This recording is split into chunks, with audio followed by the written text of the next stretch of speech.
오늘은 침례자 요한이 정언한 예수라고 하는 제목으로 은혜의 시간을 좀 나눠보고자 합니다. 지난 한 주 동안에 책 2권을 읽고 많은 유익을 가졌습니다.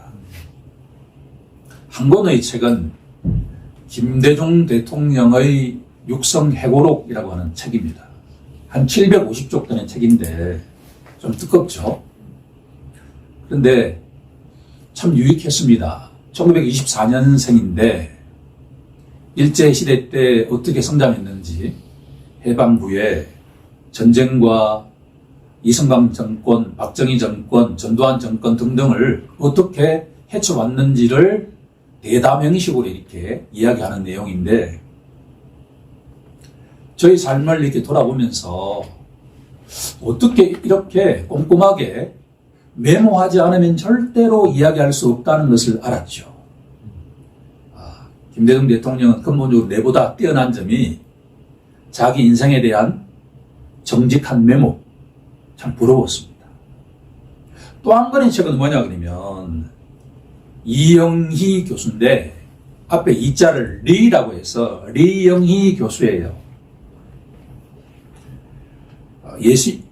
외신부 기자로 아주 이름을 떨쳤고 그 이후에 한양대학교 교수로서 언론계의 대표 인물로서 그분이 쓴 전환시대의 논리라고 하는 책은 70년대, 80년대, 90년대의 모든 지식인과 젊은이들에게 사표와 같은 책을 썼던 분입니다.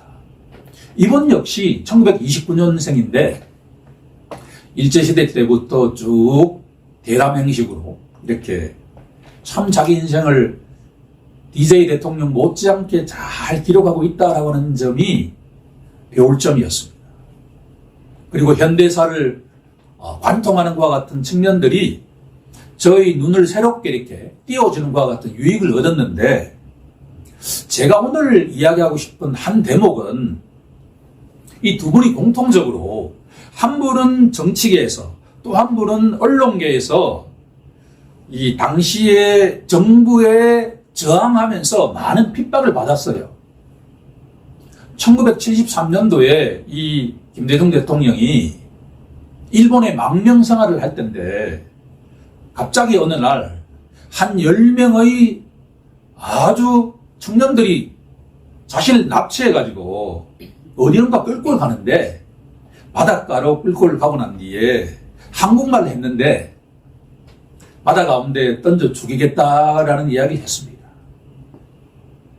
여러 차례 죽음을 건진받은 이 DJ 대통령이 이번에는 진짜 죽겠다라는 생각을 했다는 거예요. 그리고 캐톨릭 신자인 이 DJ가 그 순간 하나님께 간절하게 기도했습니다. 하나님, 저희 삶을 지금까지 잘 인도하셨는데 지금 죽으면 어쩔 수는 없지만 내가 지금까지 한 노력에 너무나 허무하게 돌아가니까 나에게 기회를 주시면 한국의 민주화를 위해서 나의 나머지 인생을 다 던지겠다라고 기도를 했는데,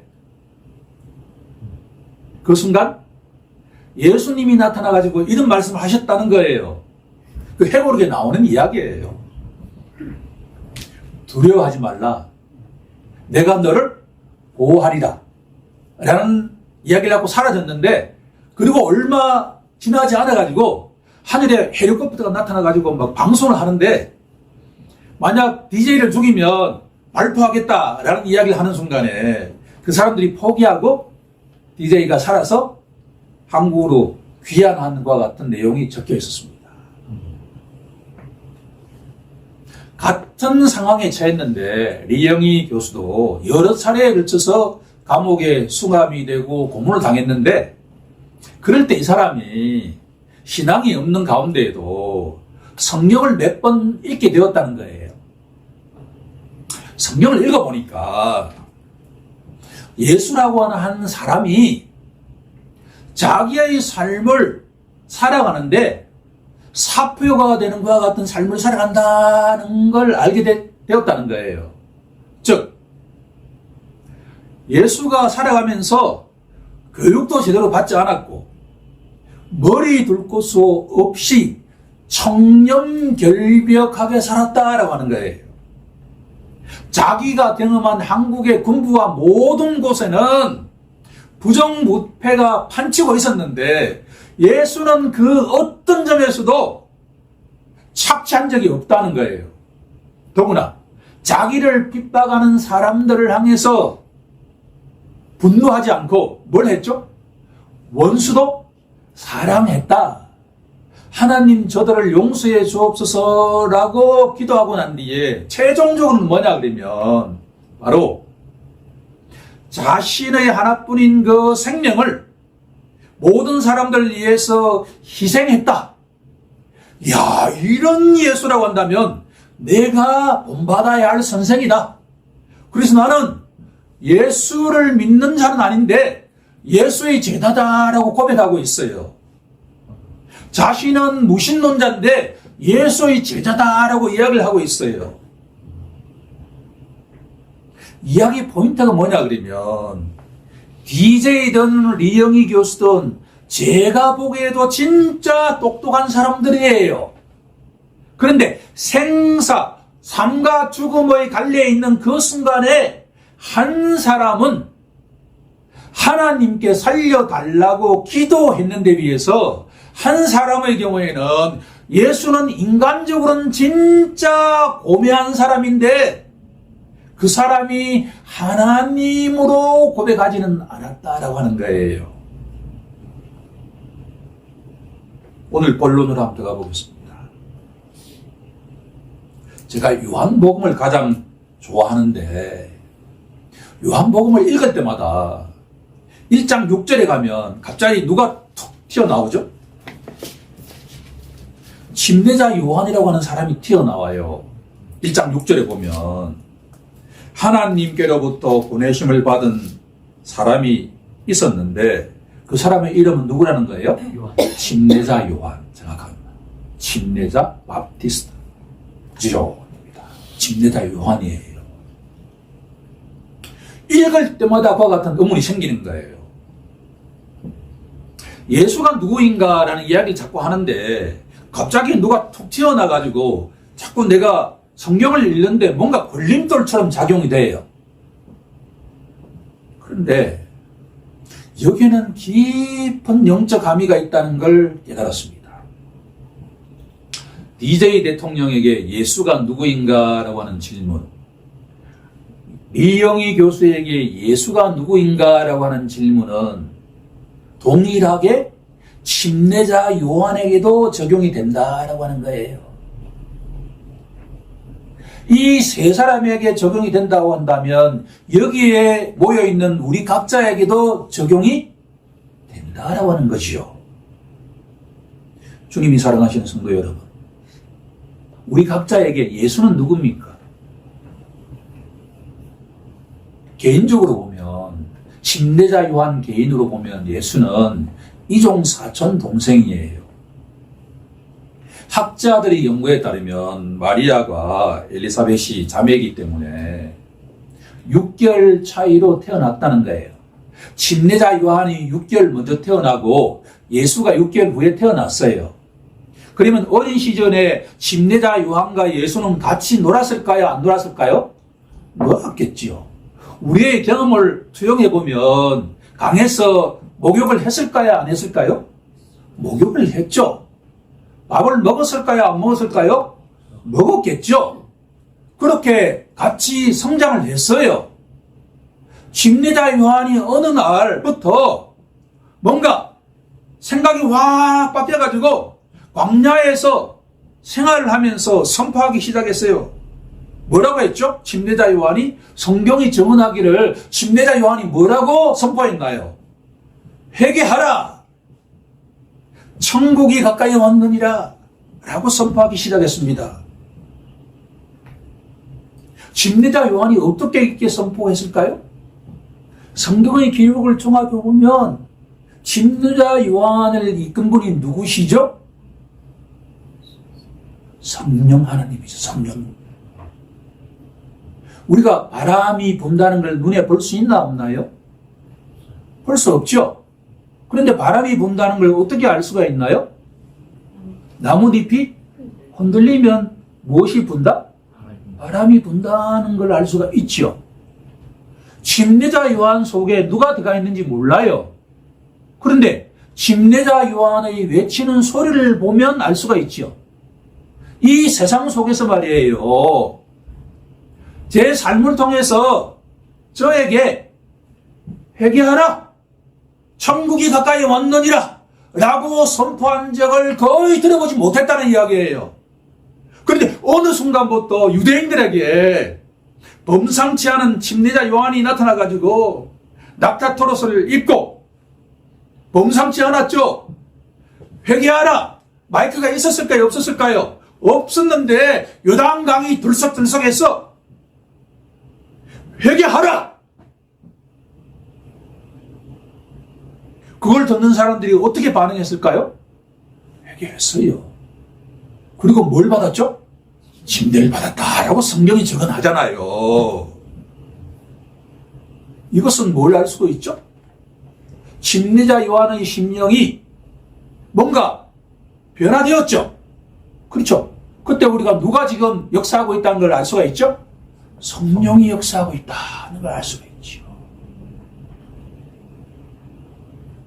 요한복음 1장에 중요한 구절이 하나가 있는데 1장 29절에 가게 되면 침례자 요한이 뭐라고 외치죠? 예수를 보았어요. 침례자 요한에게 예수는 누굽니까? 아니요. 뭐 그렇게 진도를 빨리 나가면 안 돼. 침례자 요한에게 예수가 누구죠? 사촌 동생이잖아요. 지금 설교 맥락을 이해하셔야 돼요. 사촌 동생이야. 지금 목욕 같이 하고 저 경험을 비춰보면 같이 사과도 따먹은 예수다 말이에요. 저 용서하소서. 어린 시절에 이런 장난 저런 장난을 같이 우리 여자 청년들의 경우에는 공기놀이 같이 했어. 이렇게 같이 했단 말이야. 이렇게. 그렇죠? 그런 친구가 있죠. 근데 어느 날 갑자기 예수가 사촌 동생 예수가 걸어오는데 침례자 요한의 눈에 뭐라고 보였느냐? 보라! 세상 죄를 지고 가는 하나님의 어린 양이로다! 예수가 어떻게 보였다는 거예요? 구약에 예언한 어린 양이다. 자기 생각이에요? 아니에요. 자기 생각이 아니에요. 구약의 예언자들이 예언했던, 모세가 예언했던 그 어린 양, 출애굽할 때 그 죽였던 그 어린 양, 그 어린 양으로 이해가 됐어요. 자, 그러면 침례자 요한에게 예수는 100% 뭐예요? 인간이에요. 인간인데 단순한 인간은 아니다라고 하는 것을 알게 되었다. 자, 이 이야기를 하고 난 뒤에 본문에 들어가 보자는 거죠. 3장 마지막 부분을 우리가 알아보면 침례자 요한에게 깨달은 첫 번째 내용은 뭐냐 그러면 이 세상에는 두 그룹이 있다라고 하는 거예요. 두 그룹. 시편의 기자는 어떻게 우리에게 시편 1편은 어떻게 우리가 두 그룹을 구분하죠? 한쪽에는 선인, 또 한쪽에는 뭐예요? 악인. 이 세상에 아무리 사람이 많아도 선한 사람과 악한 사람뿐이다라고 고백하죠. 자, 침례자 요한은 어떻게 구분하고 있다는 거예요? 첫 번째 32절에 보니까 첫 번째 이 세상에는 땅에서 나는 이가 있다. 땅에서 나니. 창세기 3장 19절에 가게 되면 아담에게 하나님이 뭐라고 말씀하셨죠? 너는 흙이니 흙으로 돌아가리라. 아담을 하나님이 뭐로 만드셨죠? 흙으로 만드셨잖아요. 이 세상의 사람들은 다 땅에서 나니에요. 즉 흙으로 만든 거예요. 따라서 우리가 죽으면 어디로 돌아가죠? 흙으로 돌아가잖아요. 과학적으로 말하면 썩는 거예요. 아무리 좋은 음식도 과일도 시간이 조금 지나면 어떻게 되죠? 부패하고 썩잖아요. 인간도 죽으면 썩어요. 땅으로 돌아가요. 그런데 또 한 부류가 있다라고 하는 것을 침례자 요한이 알게 되었다는 거예요. 그게 31절 처음에 나온 내용입니다. 위로부터 오시는 이가 있다. 예수가 말이에요. 예수는 침례자 요한의 눈에는 자기와 거의 비슷한 인간이에요. 교육을 제대로 받지 않았어요. 출신가 아무리 좋지도 않아요. 즉 부모가 좋은 직업과 좋은 부가 있는 것도 아니다 말이에요. 그런데 어느 순간에 예수를 보니까 인간은 인간인데 어디서 태어난 인간이란 거예요? 하늘로부터 오신 이다라고 하는 것을 알게 되었다는 게 이야기예요. 첫 번째 반려의 정답이 하늘입니다.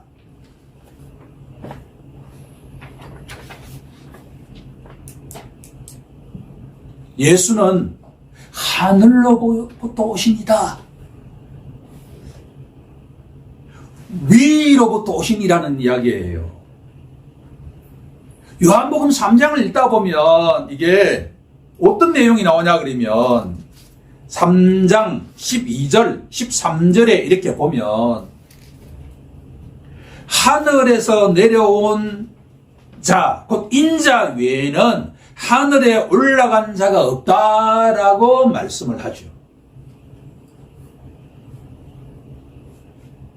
땅에서 난 자는 죽으면 어디로 간다는 이야기예요? 땅으로 가요. 근데 하늘에서 온 자는 어떻게 된다는 이야기예요? 다시 하늘로 올라간다.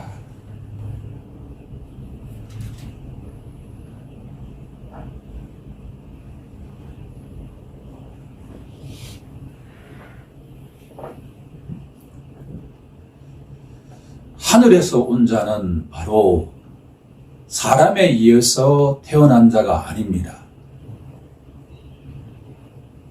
우리가 성탄절이 되면 항상 배우는 성경 구절이 있죠.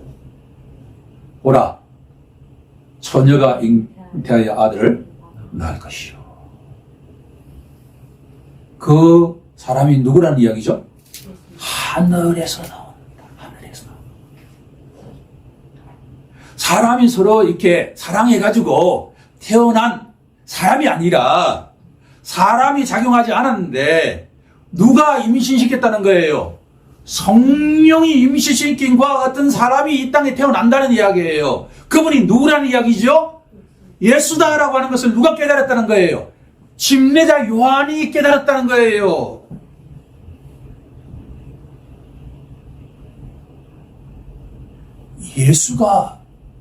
예수가 우리에게 누굽니까? 마태는 어느 순간부터 세간에 앉아있던 마태가 너가 나를 따르라 해가지고 누구를 따랐죠? 예수를 따랐어요. 그때 마태의 눈에 예수는 누구처럼 보였을까요? 랍비죠. 랍비. 랍비를 번역하면 선생이에요. 예수는 범상치 않은 선생으로 마태에게는 비쳤어요. 보통 인간이 아니다. 그런데 마태복음을 보니까 인간 예수가 누구라는 걸 고백하고 있죠? 자기 백성을 그들의 죄에서 구원할 누구죠? 구원자. 알고 보니까 예수가 누구라는 이야기죠? 구원자다. 자기 백성과 항상 함께하는 누구죠? 이마누엘이다. 그러면 예수가 누구라는 이야기죠? 하나님이라는 이야기죠. 마가는 어떨까요? 마가 요한. 의사 누구와는 어떨까요? 사도 요한은 어떨까요? 이 내 모든 복음서 저자는 예수가 누구냐에 대한 이야기예요. 예수가 누굽니까? 예수가 100% 누구죠? 인간이에요. 자기와 똑같은 혈과 육을 가진 인간이에요. 그런데 어느 순간부터 그 인간 예수가 누구라는 걸 알게 되기 시작하죠? 신성. 100% 신성을 가진 누구다? 하나님이다. 이런 걸 깨닫게 되었다는 거예요. 그런데 리영희 교수는 일본어를 일제시대 때 공부를 했기 때문에 일본어를 완벽하게 해요. 영어도 거의 완벽하게 해요. 불어도 거의 읽고 말할 수가 있어요. 저보다 월등하게 뛰어난 지성인인데 그 사람에게 예수는 누구죠? 100% 누구죠? 인간이에요. 오케이? 그 똑똑한 말이에요. 내보다 월등히 똑똑한 그 리영희 교수에게는 예수는 진짜 괜찮은 인간이에요. 그런데 침례자 요한을 비롯한 복음서의 4명의 저자들은 예수가 100% 인간인데 동시에 뭐라는 이야기죠? 하늘에서 내려오신 분이다. 이걸 믿느냐라고 하는 거예요.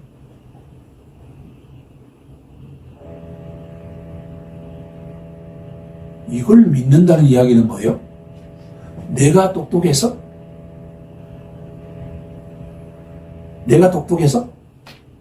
내가 열심히 예배당에 왔기 때문에?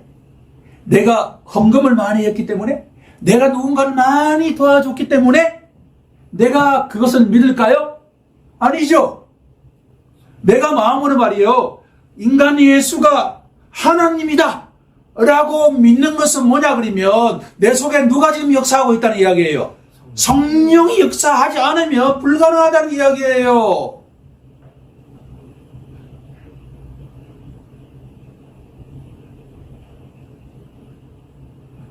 이게 감격해야 될 일일까요?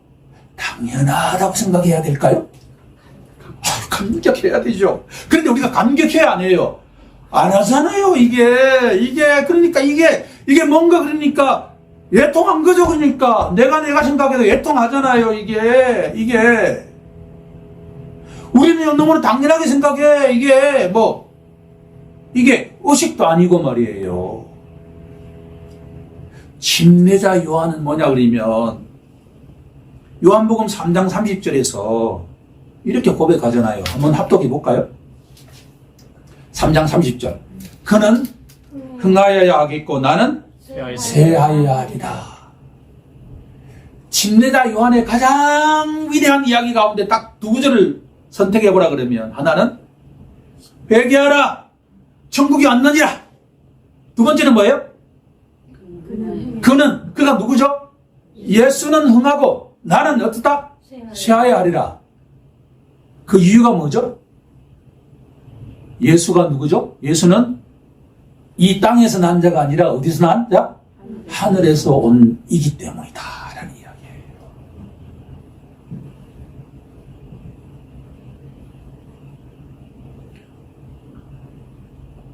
두 번째로 이 첫 번째 문제가 해결이 되어야만 그 다음 단계로 나아갈 수가 있어요.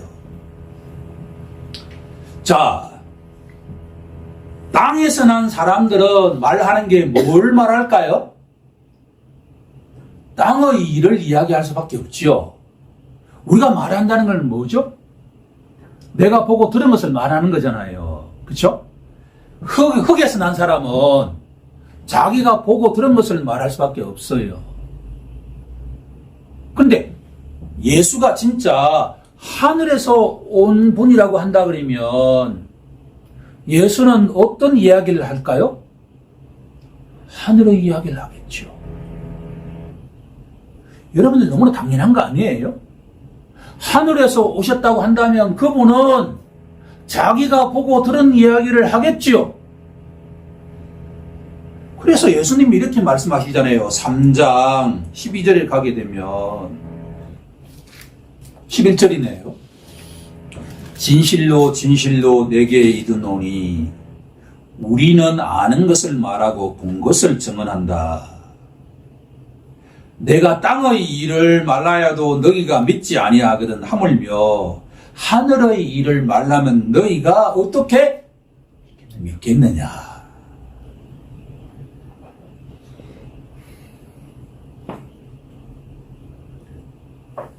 저는 이 대목을 요한복음을 읽을 때마다 도대체 이게 뭘 말하는 거지?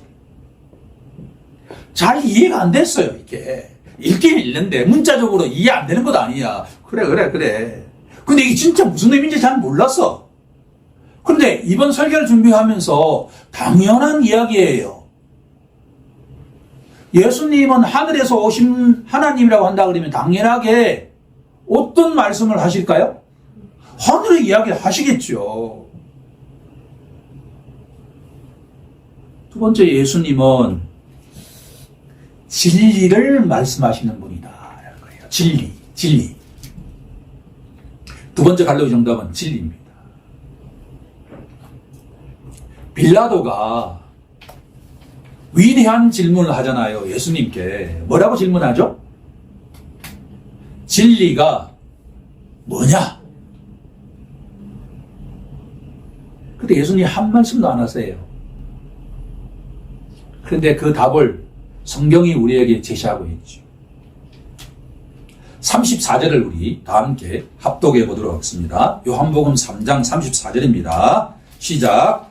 하나님이 보내신 이는 하나님의 말씀을 하나니 이는 하나님이 성령을 한량없이 주시리니라.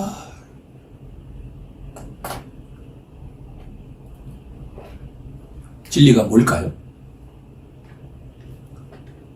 하나님의 말씀이 진리죠.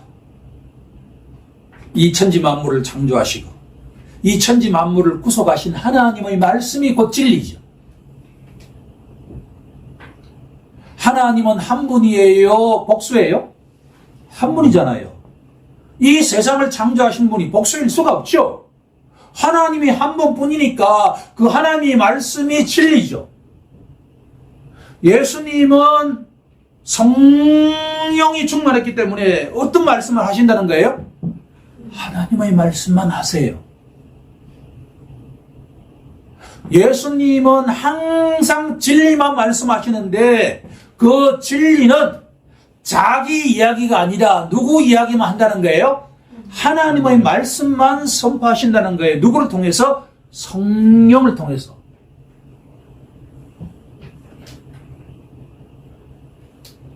그런데 요한복음 14장 6절에 가게 되면 그 유명한 말씀을 하시죠. 내가 곧 길이요 진리요 생명이.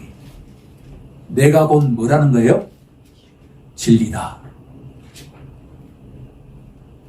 내가 곧 진리라는 이야기는 내가 누구라는 이야기죠? 하나님의 말씀이다.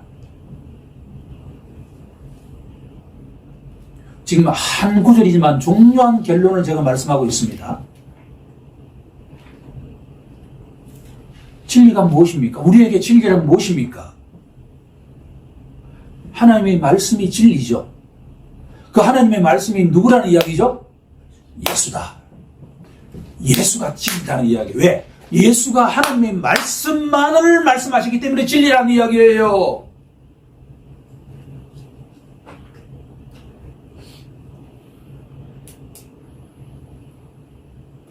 이 세상은 계속 변화되어 가고 이 세상의 물결은 생각보다도 세다 라고 하는 걸 제가 예전에 느꼈습니다.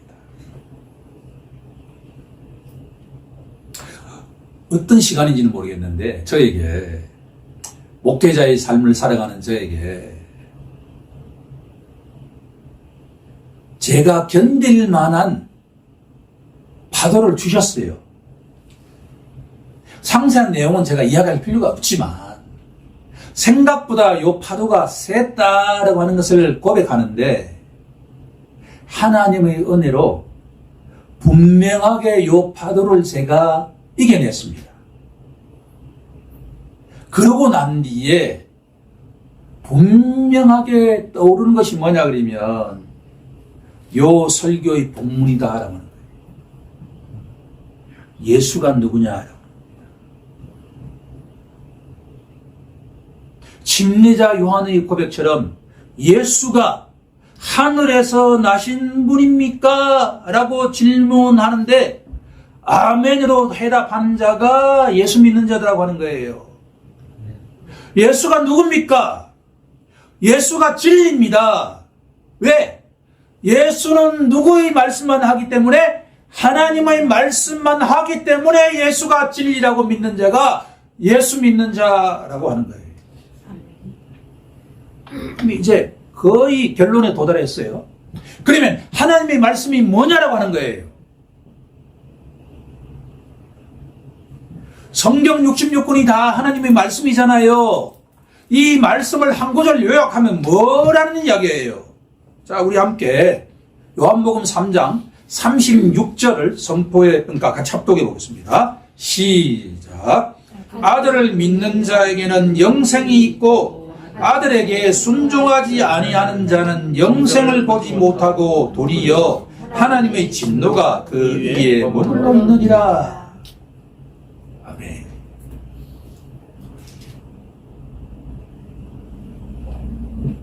성경 66권을 다 요약하면 요 한 구절로 요약돼요.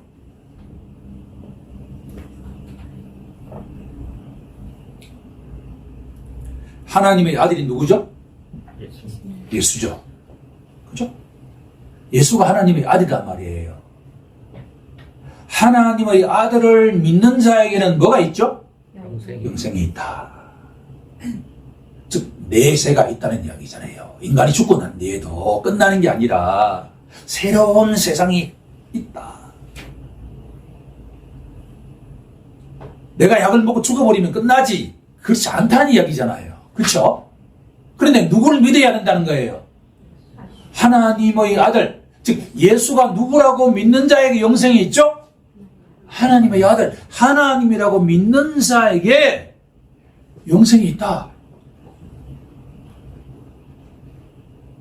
그런데 지금도 이 세상 속에 리영희 교수를 비롯한 수많은 세상 사람들 19은 예수가 괜찮은 사람이다 라고 인정을 하는데 그 예수를 누구라고 인정하지 않죠? 하나님의 아들이라고 인정하지 않는 자에게는 뭐가 있다? 눈에 보이지 않는데 뭐가 있다? 하나님의 진노. 저도 잘 몰라요. 그런데 제가 예수를 믿기 전에 나를 짓눌러 왔던 그 모든 눈에 보이지 않는 그 억압, 저는 그것을 통해서 진노가 어떤 건지 어느 정도 짐작하고 있죠. 제가 열심히 공부했는데 학문적인 성과도 어느 정도 인정받는데 100% 제가 깨운하게 진리를 탐구했던 적이 거의 없었다.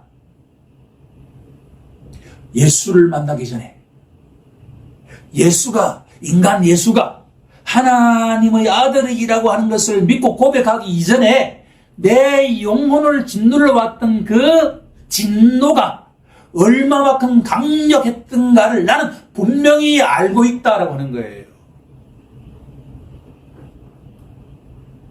이제 우리에게 딱 결론 이겁니다. 주님이 사랑하시는 성도 여러분, 우리 각자에게 질문합시다. 예수가 누굽니까? 예수가 누구냐고 믿습니까? 그저 예수가 부처처럼 아주 우리가 따라야 할 괜찮은 선생으로 믿습니까? 아니면 예수가 진짜 100% 인간인데 내가 지성적으로 이해가 안 되지만 이 예수가 누구의 아들이라고? 하나님의 아들이라고 믿느냐라는 이야기예요.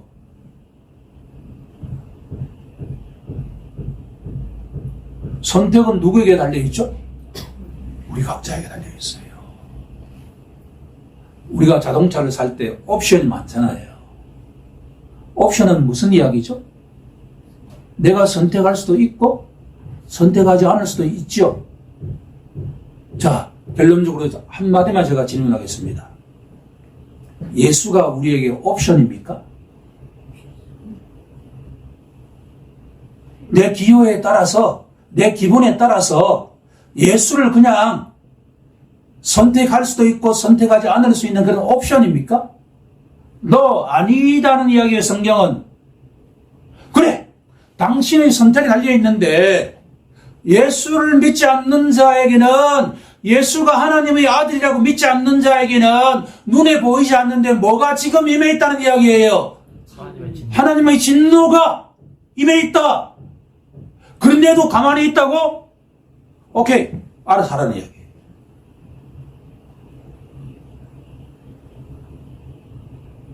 이게 제가 내린 결론입니다.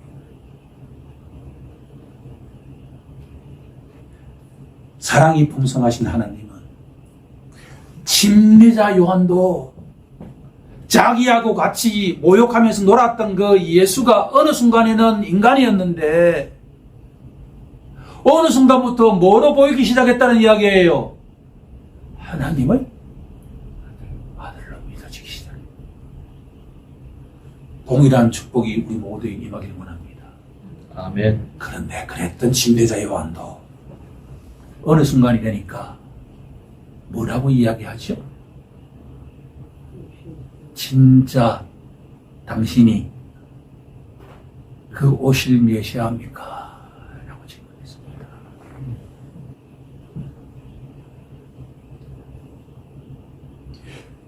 마지막 선지자였던 그 침례자 요한도 그렇게 성령의 역사를 통해서 예수가 바로 하나님의 아들이라고 고백했던 이 침례자 요한도 어느 순간에 뭐라고 고백했다는 이야기예요. 당신이 어디에서 감옥소에 있을 때 죽기 일보 직전에 예수께 제자들 통해서 이렇게 질문했잖아요.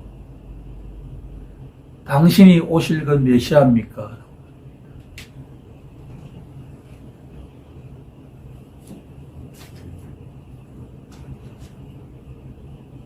우리 모든 성도들에게 침례자 요한에게 임했던 이 축복이 우리 각자에게 임하길 원합니다. 나의 노력으로 되는 게 아니에요. 하나님의 영이 우리 각자를 무슨 자격이 있다고. 우리는 아무 자격이 없다니까요. 최소한 나의 기준으로 보면 자격이 없어요. 나는 하나님을 마음 아프게 한 것뿐이지 그분에게 마음 맞는 말과 행동을 하나도 한 적이 없어요. 그랬던 나를 어느 순간에 헷가닥 내가 뒤집어져 가지고 예수가 누구라고 고백하기 시작하죠? 예수가 진짜 하나님의 아들이네? 예수가 내 죄를 위해서 십자가에 돌아가셨네? 라고 고백하기 시작한 것은 나의 노력이 아니라 전적으로 하나님의 뭐라는 이야기죠? 선물이다. 요랬던 내가 어느 순간에 뭐라고 이야기할 수 있다는 이야기죠? 예수님이 진짜 하나님의 아들이세요? 라고 이야기할 수가 있다 없다? 있다. 그게 기독교 신자라는 이야기예요.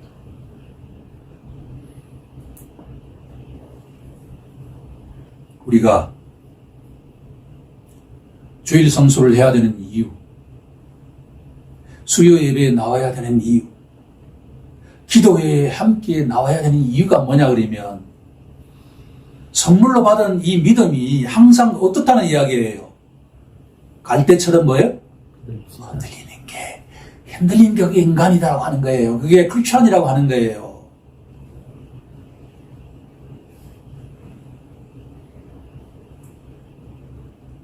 침례자 요한에게 베푸신 이 은혜가 우리 모든 성도들에게 풍성하게 임해서 주님이 부르시는 저 천국에 도달할 때까지 우리의 믿음이 조금 더 흔들리지 않고 굳건하게 이어지길 우리 주 예수 그리스도 이름으로 간절히 축원하옵나이다. 아멘.